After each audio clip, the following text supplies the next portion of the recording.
राधे राधे मेरी YouTube family. Diwali special चल चुका है और दिवाली पर बहुत सारे पकवान बनाए जाते हैं, मिठाइयाँ बनाई जाती है, नाश्ते बनाए जाते हैं और दिवाली में बहुत ज़्यादा काम की भागदौड़ भी हो जाती है। ऐसे में आप इस तरीके के छोटे मोटे बिस्किट की या फिर छोटे मोटे नाश्ते की रेसिपी को अपने घर में बना के रख सकते हो तो दिवाली पे आपको आसानी हो जाएगी, क्योंकि दिवाली पे बैक टू बैक कई सारे त्यौहार आते हैं जिस पे गेस्ट का आना जाना भी लगा रहता है। अब लगा लो करवा चौथ से ही, मान लेते हैं अभी करवा चौथ ही आ रही है और करवा चौथ पे जिसकी पहली करवा चौथ होती है उसके यहाँ पे काफ़ी सारे गेस्ट वगैरह आते हैं। तो ऐसे में आप इन बिस्किट्स को अपने घर में बना के रख सकते हो।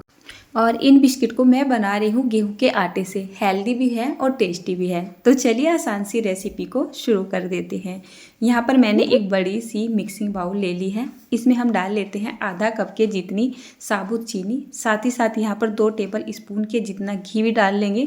घी को हल्का सा मेल्ट कर लेंगे। उसके बाद यहाँ पर ले लेना है हमें एकदम चिल्ड दूध। तो करीब मैंने यहाँ पर 100 ml के जितना दूध डाल दिया है और इसको बहुत ही हल्के से हाथों से मिक्स कर देते हैं। उसके बाद मैं यहाँ पर ले रही हूँ गेहूं का आटा। इसको मैंने पहले से ही छान लिया है। तो 2 कप के जितना हमें यहाँ पर गेहूं का आटा डाल देना है। आधा कप के जितना हमें यहाँ पर बारीक वाली सूजी डाल देनी है। साथ ही साथ आधा कप के जितना कोकोनट बुरादा डाल देना है। उसके बाद यहाँ पर मैं ले रही हूँ आधा कप के जितना वाइट वाले तेल। बस इससे ज़्यादा सामान इसमें नहीं लेंगे। उसके बाद यहाँ पर बस चुटकी भर लेंगे नमक। टेस्ट को बैलेंस करता है। मीठी चीज़ों में बहुत ही हल्का सा नमक डाल देते हैं तो टेस्ट बढ़ जाता है। 1 छोटा चम्मच के जितना इलायची पाउडर डाल दिया है। अब हमें क्या करना है, इसका एक आटा लगाना है। आटा हमें सॉफ्ट नहीं लगाना है, थिक नहीं लगाना है, बस रफली सा आटा इसका लगा लेना है। बाई चांस अगर आपको ऐसा लगता है कि यहाँ पर हमारा आटा सूखा सूखा चल रहा है तो आप यहाँ पर थोड़ा सा दूध या फिर थोड़ा सा पानी लगा के इसका इस तरीके से आटा गूंथ लो। बट मुझे यहाँ पर ज़रूरत नहीं पड़ी थी। देखिए मैंने इस तरीके से इसका सॉफ्ट नहीं बोल सकते, एक रफली सा आटा बना के तैयार कर दिया है। इसको हमें रेस्ट पे नहीं छोड़ना है, इसमें हमें साथ के साथ ही काम करना है। तो चलिए लेके आ चुकी हूँ अपनी कढ़ाई और फटाफट से तेल को गर्म कर लेते हैं। मैं आज इन बिस्किट को बना रही हूँ डालडा के रिफाइंड ऑयल में। अगर आपके पास घी हो तो आप घी का इस्तेमाल करके यानी कि घी में भी इनको फ्राई कर सकते हैं, या फिर रिफाइंड ऑयल में, या फिर मूंगफली के तेल में, या फिर कोकोनट ऑयल में। बस आप इनको सरसों के तेल में मत फ्राई कीजिएगा, नहीं तो टेस्ट ना थोड़ा सही सा नहीं लगता है। उसके बाद आटे के पास आ जाते हैं। आटे को हमें ज़्यादा देर के लिए नहीं छोड़ना है, नहीं तो जो चीनी है ना वो मेल्ट हो जाएगी। तो आप देख सकते हैं आटा रफली सा है और बहुत ही आसानी से टूट रहा है।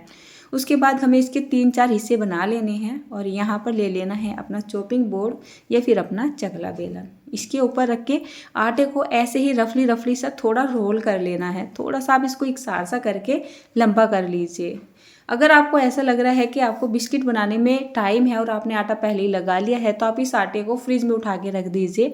उससे क्या होगा, यहाँ पर जो आपकी चीनी है ना आटे के अंदर वो मेल्ट नहीं होगी और जो बिस्किट का टेक्सचर आएगा ना वो जो का तो ही आएगा। उसके बाद इसमें छोटे छोटे इस तरीके से हम कट लगा लेते हैं। अब एक जो है ये पीस लेते हैं और इसको थोड़ी सी शेप दे देते हैं। आप चाहे तो इस तरीके से शेप दे दे इसको, या फिर आप ऐसे भी इसको फ्राई कर सकते हैं। तो मैंने इसको हल्की सी शेप दे दी है और ये मैंने अपने घर की ही चम्मच ले ली है और इस तरीके से इसमें डिज़ाइन बना देते हैं। अब मैंने चम्मच से जैसे डिज़ाइन बनाया है, आप चाहे तो चाकू से भी इस डिज़ाइन को बना सकते हैं। अच्छा, अब आपके कमेंट भी आ सकते हैं कि दीदी क्या डिज़ाइन बनाना ज़रूरी है, हम तो नहीं बनाते हैं। हमें इस डिज़ाइन को बनाने से 2 फायदे होने वाले हैं। एक तो बिस्किट देखने में बहुत ज़्यादा अच्छा लगेगा और दूसरा जब ये तेल में सीखने के लिए जाएगा ना तो ये बहुत जल्दी से सीख जाएगा और साथ ही साथ इसको सीखने में टाइम भी कम लगेगा। अंदर तक जाकर खस्ता सा और क्रंची सा बनेगा। उसके बाद जैसे तेल का टेम्परेचर हमारा मीडियम टू हाई के बीच में गर्म हो जाएगा तो हम गैस की फ्लेम को एकदम लो कर देंगे और इस तरीके से थोड़ा सा स्पेस बनाते हुए इन बिस्किट को यहाँ पर डाल देंगे। इनको हम बहुत ज़्यादा नहीं डालेंगे, नहीं तो ये आपस में चिपक सकते हैं। चिपक इसलिए सकते हैं क्योंकि जो हमारी चीनी है ना वो मेल्ट हुई भी नहीं है, साबुत की साबुत ही चीनी है इसमें। और जैसे जैसे हमारा बिस्किट सिकने लगेगा जो चीनी है ना वो ऑटोमेटिक मेल्ट होनी शुरू हो जाएगी और बिस्किट एक के ऊपर एक पड़ा हुआ होगा तो चीनी के साथ बिस्किट आपस में चिपक सा जाएगा, जिससे बिस्किट देखने में अच्छे से नहीं लगेंगे। जैसे आपने यहाँ पर बिस्किट को डाला है तो आपको कम से कम ये 2 मिनट के लिए बिल्कुल भी टच नहीं करना है। गैस का फ्लेम लो और मीडियम के बीच में रखें और जब आपको ऐसा लगे इनका कलर हल्का सा चेंज हो चुका है और ये तैर के ऊपर को आने लगे हैं तो आप इसमें पलटा चलाते हुए इनको अलटते पलटते हुए कम से कम 5 से 6 मिनट के लिए सेक ले, जब तक इनका कलर इस तरीके से ना आ जाए। ध्यान रहे आपको ये पूरा नहीं सेकना है इसके अंदर, मतलब डार्क ब्राउन नहीं करना है इसका कलर, क्योंकि इस तरीके की चीज़ें जब भी हम बनाते हैं ना तो तेल के अंदर से निकलने के बाद भी कम से कम ये 1 मिनट तक सिकती रहती है। मतलब आप 90% भी निकाल लोगे ना तो बाकी का 10% ही निकालने के बाद अपने आप से ही सीख जाएगा। साथ ही साथ इनका कलर भी मतलब गहरा सा होता चला जाएगा। अभी आपने देखा हल्का लाइट था, लेकिन जैसे जैसे ये रखा रहेगा थोड़ा बासी होगा और ठंडा होता चला जाएगा तो इसका कलर भी एकदम से डार्क ब्राउन सा होता चला जाता है। उसके बाद कोई ज़रूरत नहीं आपको कि आप इसको एक ही साथ बना के रख ले, बस एक बैच बनाते जाए साथ के साथ ही और इसको तेल के अंदर फ्राई करते जाए। तो देखिए मैं तो ऐसा ही कर रही थी। लास्ट में आके मैंने क्या किया, जैसे मैंने लास्ट वाला मेरा बैच चल रहा है, एक ही बार मैंने सारे पीस कट कर लिए और इनको थोड़ा सा एकसार सा कर लिया और चकले के ऊपर रख के चली गई। और एक साथ ही मैंने इनमें चम्मच से थोड़े से जो डिजाइन सा बनाया नहीं कट मारे थे ना उनको लगा दिया था। तो बहुत ही आसान होता है इन बिस्किट को बनाना। अभी बिस्किट मैंने घर में बना तो लिए थे, यकीन मानिए सभी को इतने ज़्यादा पसंद आ रहे थे ना खाने में कि मतलब सब बोल रहे थे इनको दोबारा से फिर बनाना, क्योंकि बनाना तो आसान था ही और ये हेल्दी भी थे एक तरीके से, क्योंकि इनको आटे से और सूजी से बनाया गया था। अगर आप चाहते हैं इन बिस्किट को मैदा से बनाना तो मैदा से भी बना सकते हो, आधा आटा और आधी मैदा लेके भी बना सकते हो, फिर भी इसका टेक्सचर जो है ना बहुत ही अच्छा आता है। तो लास्ट में मैंने यहाँ पर ना जो लास्ट वाला मेरा बैच था वो भी मैंने सेक के तैयार कर लिया है। अब मैं आपको एक बात बताती हूँ, मान लेते हैं आपने इन बिस्किट को सेक लिया है और आपको पता नहीं चल रहा है ये कच्चे हैं कि सीख गए हैं, और जैसे आपने तेल के अंदर से निकाला थोड़ी देर के लिए आप इनको बाहर रखा रहने दो और उसके बाद इसको तोड़ के देखो।